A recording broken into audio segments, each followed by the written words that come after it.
നമസ്കാരം. ET മലയാളത്തിലേക്ക് സ്വാഗതം. ലീല ഹോട്ടൽസിൻ്റെ IPO ആരംഭിച്ചിരിക്കുകയാണ്. ഈ ഒരു പശ്ചാത്തലത്തിൽ ലീല ഹോട്ടൽസിൻ്റെ IPO വിശകലനവും അതിൻ്റെ സാധ്യതകളുമാണ് നമ്മൾ പ്രധാനമായും പരിശോധിക്കുന്നത്. അപ്പോൾ നമുക്ക് നോക്കുകയാണെങ്കിൽ അറിയാം, പ്രൈമറി മാർക്കറ്റിലേക്ക്, അതായത് കമ്പനികൾ അവരുടെ ഓഹരി വിൽപ്പന, പൊതു ഓഹരി വിൽപ്പനയിലൂടെ ഫണ്ട് റേസ് ചെയ്ത് അതിന് വികസന പ്രവർത്തനങ്ങൾക്കും മറ്റാവശ്യങ്ങൾക്കായിട്ട് റേസ് ചെയ്യുന്ന ആ ഒരു വിപണിയുടെ ഭാഗമാണ് പ്രൈമറി മാർക്കറ്റ് എന്ന് പറയുന്നത്. നമ്മൾ കാണുന്നത് സെക്കൻഡറി മാർക്കറ്റാണ് മാർക്കറ്റിൻ്റെ. അപ്പോൾ ഈ പ്രൈമറി മാർക്കറ്റ് ഒരു 3.5 മാസത്തിന് ശേഷമാണ്, ഇടവേളയിലാണ് വീണ്ടും സജീവമാകുന്നത്. അപ്പോൾ quality power electrical equipment limited എന്ന ഫെബ്രുവരി 14 മുതൽ 18 വരെ നടന്ന IPOയ്ക്ക് ശേഷം പിന്നെ എതർ എനർജി ഏപ്രിൽ 28-30 ഉണ്ടായിരുന്നു. അങ്ങനെ 2.5 മാസത്തോളം ഒരു ഗ്യാപ്പ് ഉണ്ടായിരുന്നു. പക്ഷേ അങ്ങനെ നോക്കുകയാണെങ്കിൽ മെയ് മാസം, അതായത് പകുതിക്ക് ശേഷമാണ് ഒരേ സമയം തന്നെ ഒന്നിലേറെ കമ്പനികളുടെ ഒരു IPO നമുക്ക് കാണാനാകുന്നത്. മാർക്കറ്റ് പല രീതിയിൽ ചാഞ്ചാട്ടത്തിൽ നിന്നൊരു സമയമായിരുന്നു. പ്രധാനമായും ഗ്ലോബൽ ഫാക്ടേഴ്സ് തന്നെയാണ്. റെസിപ്രോക്കൽ താരിഫ് അങ്ങനെ ബന്ധപ്പെട്ടുള്ള ഒരു വോൾട്ടാലിറ്റി മാർക്കറ്റ് നിന്ന സമയത്താണ് ഈ IPOകളും വിപണിയിൽ നിന്ന് മാറി നിന്നത്. പക്ഷേ മാർക്കറ്റ് റിക്കവർ ചെയ്തപ്പോൾ തന്നെ വീണ്ടും ആ ഒരു ട്രെൻഡ് വരും നമുക്ക് കാണാം. ഇപ്പോൾ പ്രൈമറി മാർക്കറ്റ് വീണ്ടും സജീവമാകുകയാണ്. അപ്പോൾ അങ്ങനെ നോക്കുമ്പോൾ മെയ്യിലെ അവസാന വാരത്തിൽ, അല്ലെങ്കിൽ മെയ് ലാസ്റ്റ് വീക്കിൽ ഇപ്പം 5ഓളം IPOകളുണ്ട്. അതിൽ തന്നെ ഏറ്റവും ശ്രദ്ധേയമായ ഒരു IPO ആണ് പ്രമുഖ ആഡംബര ഹോട്ടൽ ശൃംഖല, അല്ലെങ്കിൽ ഇന്ത്യയിലെ തന്നെ അറിയപ്പെടുന്ന ലക്ഷറി ഹോട്ടൽ ചെയിനായ ദ ലീല, അതിൻ്റെ ആ ബ്രാൻഡിൻ്റെ ഉടമസ്ഥരായ ഷോസ് ബാംഗ്ലൂർ ഹോട്ടൽ ലീല IPO എന്നും അറിയപ്പെടുന്നു. അപ്പോൾ അതിൻ്റെ IPO ഇന്ന് മുതൽ ആരംഭിച്ചിരിക്കുകയാണ്. ഇന്ന് മുതൽ ബുധനാഴ്ച വരെയാണ്, അതായത് മെയ് 26 മുതൽ 28 വരെയാണ് ഷോസ് ബാംഗ്ലൂരിൻ്റെ IPO ഉള്ളത്.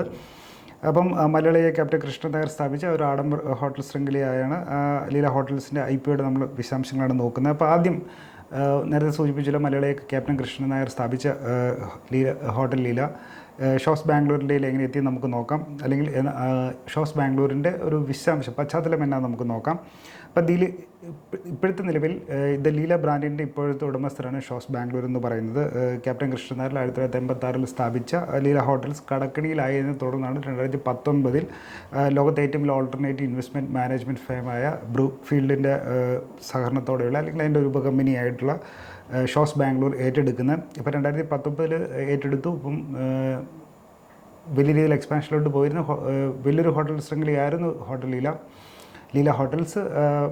പ്രധാനമായും ഡൽഹിയിൽ അവർ നിർമ്മിച്ചിട്ടുള്ള ഹോട്ടൽസിൻ്റെ ഒരു കടക്കണി സാമ്പത്തിക ബാധ്യതയാണ് ശരിക്കും ഈ ക്യാപ്റ്റൻ കൃഷ്ണനായരെ ആ ഒരു പ്രതിസന്ധിയിലേക്ക് കൊണ്ടെത്തിച്ച്, പിന്നെ അതിൻ്റെ ഒരു ഭാഗമായി ലിക്വിഡേഷനിലോട്ടൊക്കെ പോകുന്നതിന് മുന്നോടിയായിട്ട് ഒഴിവാക്കുന്നതിനായിട്ട് ഇങ്ങനെയൊരു ഈ ഓഹരികളുടെ ഒരു ഇത് വിൽക്കുകയായിരുന്നു. എന്തായാലും അന്ന് 3,950 കോടി രൂപ മുടക്കിയാണ് ഷോസ് ബാംഗ്ലൂർ, അല്ലെങ്കിൽ ബ്രൂക്ക് ഫീൽഡ് കോർപ്പറേഷൻ്റെ പിന്തുണയോടെയുള്ള ഷോസ് ബാംഗ്ലൂർ ഈ ഹോട്ടൽ ലീലയെ ഏറ്റെടുക്കുന്നത്.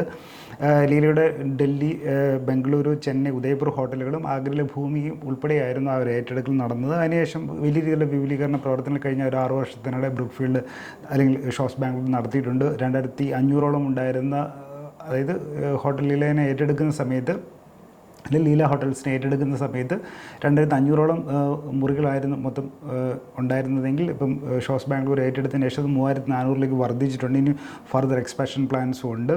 അപ്പം നോക്കുകയാണെങ്കിൽ 2024 മെയ് വരെ ലഭ്യമായിട്ടുള്ള, അതായത് റെഡ് ഹെയറിംഗ് പ്രോസ്പെക്റ്റ്, ഈ IPO ബന്ധപ്പെട്ട നടപടികൾക്ക് സമർപ്പിച്ച രേഖകൾ നോക്കുമ്പോൾ the Leela palaces, the Leela hotels, the Leela resorts തുടങ്ങിയ 3 വിഭാഗങ്ങളിലായി 2024 മെയ് വരെയുള്ള കണക്കുകൾ പ്രകാരം രാജ്യത്താകമാനം 12 ഹോട്ടലുകളാണ് ഷോസ് ബാംഗ്ലൂർ നടത്തുന്നത്. ഇതിൽ 5 ഒരു ഓൺഡ് പ്രോപ്പർട്ടീസ്, ബാക്കി മാനേജർ ലീസ്ഡ്, അങ്ങനെ ഫ്രാഞ്ചൈസി മോഡലിലൊക്കെ ഉള്ളതാണ്.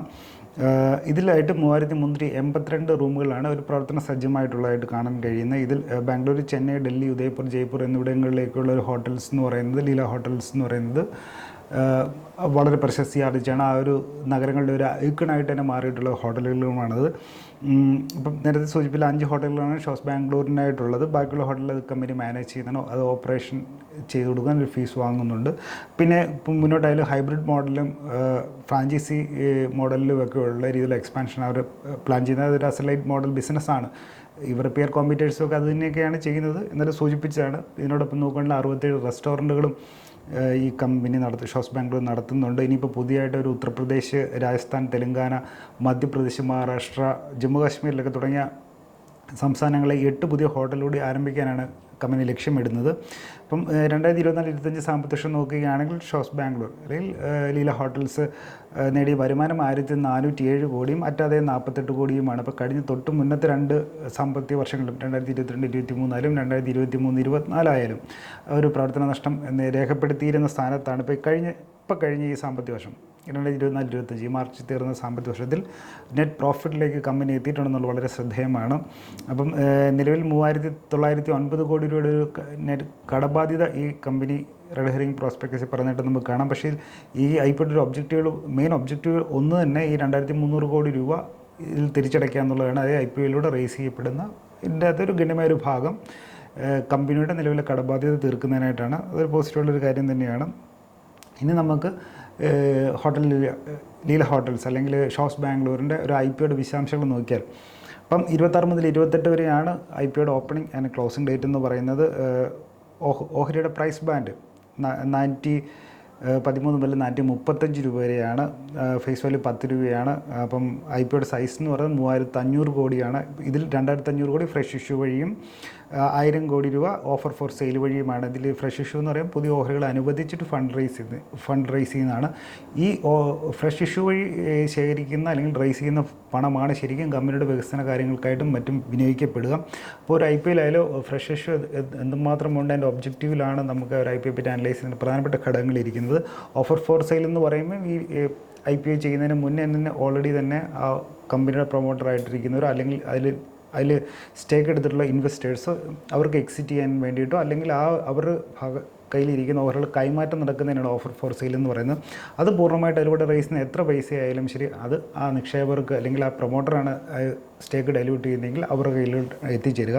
അപ്പോൾ ഫ്രഷ് ഇഷ്യൂ വഴിയുള്ള റേസ് ചെയ്യുന്ന എമൗണ്ട് ആയിരിക്കും കമ്പനിയുടെ വികസന പ്രവർത്തനങ്ങൾക്ക് അല്ലെങ്കിൽ കമ്പനിയുടെ കടബാധ്യത തീർക്കുന്നതിനായാലും എന്തായാലും കമ്പനിയുമായി ബന്ധപ്പെട്ടുള്ള കാര്യങ്ങൾക്ക് ചിലവഴിക്കുന്നത്. അപ്പോൾ അതുകൊണ്ട് ഏത് IPOയിലും ഫ്രഷ് ഇഷ്യൂ ആണ് നമ്മൾ നോക്കേണ്ടത്. അപ്പോൾ ഇവിടെ ഓഫർ ഫോർ സെയിൽ എടുക്കുന്നത് ballot Bangalore holdings DIFSC private limited ആണ്. ഇത് ബ്രൂക്ക്ഫീൽഡിൻ്റെ അസറ്റ് മാനേജ്മെൻറ്റ് കമ്പനിയുടെ തന്നെ ഒരു അഫിലിയേറ്റ് കമ്പനിയാണ്. അത് ഷോസ് ബാംഗ്ലൂരിൻ്റെ ഒരു പ്രൊമോട്ടർമാരിൽ ഒരാളാണ്. ഇപ്പം ഈ IPOയുടെ ഒരു മിനിമം ഇപ്പം 413 മുതൽ 435 രൂപ എന്ന് പറഞ്ഞ ഒരു ഷെയറിന് അതിന് തന്നെ 34 ഷെയറുകൾ ഒരുമിച്ച് അതെല്ലാം ലോട്ട് ഗുണിതങ്ങളായിട്ട് അല്ലെങ്കിൽ ലോട്ടുകളായിട്ട് വേണം നമുക്ക് വാങ്ങാൻ. ഒരു റീറ്റെയിൽ ഇൻവെസ്റ്റർക്ക് പരമാവധി 13 ലോട്ടുകൾക്ക് വരെയാണ് അപേക്ഷിക്കാൻ സാധിക്കുക. അപ്പം മിനിമം അതായത് ഇതിൻ്റെ പ്രൈസ് ബാൻഡിൻ്റെ ലോവർ പ്രൈസിൽ വെച്ച് പറയുകയാണെങ്കിൽ 14,042 രൂപ വേണ്ടി വരും. അപ്പർ പ്രൈസിലാണ് കൊടുക്കുന്നത്, പ്രൈസ് ബാൻഡിൻ്റെ അപ്പർ റേറ്റിലാണ് നമ്മൾ ചെയ്യുന്നതെങ്കിൽ 14,790 രൂപയാവും. 14,790. ഇപ്പോൾ ഇവിടുത്തെ ഒരു രീതി വെച്ച് നോക്കുമ്പോൾ ഗ്രേ മാർക്കറ്റിൽ വോൾട്ടൈലാണ് അതിൻ്റെ പ്രീമിയം. പക്ഷേ എന്നിരുന്നാൽ പോലും ഗ്രേ മാർക്കറ്റിൽ പ്രീമിയം കാണിക്കുന്നത് കൊണ്ടും ഇനി മോർ ഓവർ അതിനേക്കാൾ ഏറെ ആങ്കർ ഇൻവെസ്റ്റേഴ്സിൻ്റെ ഭാഗത്തുള്ള ഒരു ഫണ്ട് റേസിങ് കഴിഞ്ഞ ദിവസം കംപ്ലീറ്റ് ആക്കിയിരുന്നു. അപ്പോൾ അവർക്ക് ഇഷ്യൂ ചെയ്ത വില വെച്ച് നോക്കുമ്പോൾ 435 രൂപയ്ക്കാണ് ആ ഷെയർ അവർക്ക് കൈമാറിയത്. അപ്പോൾ അങ്ങനെ നോക്കുമ്പോഴും ഈ വൺ ടൈം എങ്കിലും ഇത് ഫുള്ളി സബ്സ്ക്രൈബ് ആകുന്നുണ്ടെങ്കിൽ IPO എങ്കിൽ ലഭിക്കണമെങ്കിൽ പ്രൈസ് ബാൻഡിൻ്റെ അപ്പർ പ്രൈസിൽ തന്നെ അപ്ലൈ ചെയ്യുന്നതായിരിക്കും നല്ലത്. അങ്ങനെയാണെങ്കിൽ 14,790 രൂപ ഈ ഒരു ലോട്ട് അപ്ലൈ ചെയ്യുന്നതിനായിട്ട് വരും. അപ്പോൾ ഈ ആങ്കർ ഇൻവെസ്റ്റേഴ്സ് നേരത്തെ സൂചിപ്പിച്ച പോലെ 47 ഒരു ആങ്കർ ഇൻവെസ്റ്റേഴ്സിന് 1,575 കോടി രൂപ നോക്കിയിട്ടുണ്ട്. അപ്പോൾ നമ്മളൊരു IPO അനലൈസ് ചെയ്യുമ്പോൾ ആങ്കർ ഇൻവെസ്റ്റേഴ്സിൻ്റെ അത് ആരൊക്കെ പങ്കെടുക്കുന്നുള്ളൂ, പ്രത്യേകിച്ച് മ്യൂച്വൽ ഫണ്ട്സ് ഉണ്ടോ എന്നുള്ളത് നമ്മൾ നോക്കുന്ന ഇതൊക്കെ നമുക്കൊരു IPOയെ പറ്റി മനസ്സിലാക്കേണ്ട ഘടകങ്ങളാണ്. അപ്പോൾ മ്യൂച്വൽ ഫണ്ട്സ് കാണിക്കുന്ന ഇൻട്രസ്റ്റ് സ്വാഭാവികമായിട്ട് ആ കമ്പനിയെ പറ്റിയിട്ടുള്ള ചില സൂചനകൾ നൽകുന്നതാണ്. അപ്പോൾ ഇവിടെ നോക്കുകയാണെങ്കിലും നമുക്ക് നോക്കുമ്പോൾ പ്രധാനപ്പെട്ടിട്ടുള്ള HDFC മ്യൂച്വൽ ഫണ്ട് ഉണ്ട്, ICICI പ്രൊഡൻഷ്യൽ മ്യൂച്വൽ ഫണ്ട്സ് ഉണ്ട്, നിപ്പോൺ ഇന്ത്യ മ്യൂച്വൽ ഫണ്ട്സ് ഉണ്ട്, മിറേ മ്യൂച്വൽ ഫണ്ട്സ് ഉണ്ട്, ഇൻവെസ്കോ മ്യൂച്വൽ ഫണ്ട്സ് ഉണ്ട്, Aditya Birla sun life insurance കമ്പനിയുണ്ട്. അപ്പം മിക്കപ്പോഴും ഇൻഷുറൻസ് കമ്പനികൾ IPOയിൽ പങ്കെടുക്കുന്നതാണ്. ഇൻഷുറൻസ് കമ്പനികൾ എന്ന് പറയുമ്പോൾ എപ്പോഴും ഒരു ലോങ് ടൈം പ്ലേ ആണ്. അതിനേക്കാളൊരു മ്യൂച്വൽ ഫണ്ട്സ് ആകുമ്പോൾ ഇച്ചിരി ഒരു ഒരു ഹൊറൈസൺ ഇട്ടുള്ള ഇൻവെസ്റ്റ്മെൻ്റ് ആണ് നടത്തുന്നത്. അപ്പോൾ ഒരു IPOയിൽ സംബന്ധിച്ച് നമ്മൾ നോക്കുമ്പം എപ്പോഴും മ്യൂച്വൽ ഫണ്ട്സിൻ്റെ എന്തുമാത്രം പ്രാതിനിധ്യമുണ്ട് അല്ലെങ്കിൽ അവർ എത്രമാത്രം ആങ്കർ ഇൻവെസ്റ്റേഴ്സിൻ്റെ ആ ഒരു സെഷനിൽ പങ്കെടുക്കും എന്നുള്ളത് നമുക്ക് ഈ കാര്യങ്ങൾ മനസ്സിലാക്കാൻ സഹായിക്കുന്ന ഒരു ഘടകങ്ങളാണ്. അപ്പോൾ ഇവിടെ 47 ആങ്കർ ഇൻവെസ്റ്റേഴ്സിൽ നിന്നും 1,575 കോടി രൂപയാണ് റൈസ് ചെയ്തേക്കുന്നത്. 435 രൂപയ്ക്കാണ് ഈ ഷെയർ അവർക്ക് കൈമാറിയിട്ടുള്ളത്. അപ്പോൾ ഈ നേരത്തെ സൂചിപ്പിച്ച 6ഓളം മ്യൂച്വൽ ഫണ്ടുകൾക്ക് പുറമെ ടോപ്പ് ഗ്ലോബൽ ഫണ്ടുകളും ഈ IPOയിൽ സബ്സ്ക്രൈബ് ചെയ്തിട്ടുള്ളതായി കാണാം.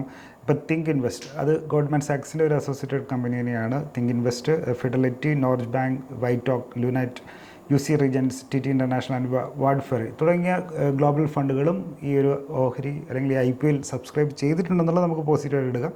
അപ്പോൾ നേരത്തെ സൂചിപ്പിച്ചില്ലേ IPOയുടെ മെയിൻ ഒബ്ജക്റ്റീവ് എന്ന് പറയുന്നത് 2,300 കോടി രൂപ തിരിച്ചടയ്ക്കുകയാണ്. അപ്പം 3,500 കോടിയാണ് എടുക്കുന്നത്. OFS 1000 കോടിയാണ്. ഓഫർ ഫോർ സെയിൽ വഴി 1000 കോടിയാണ്.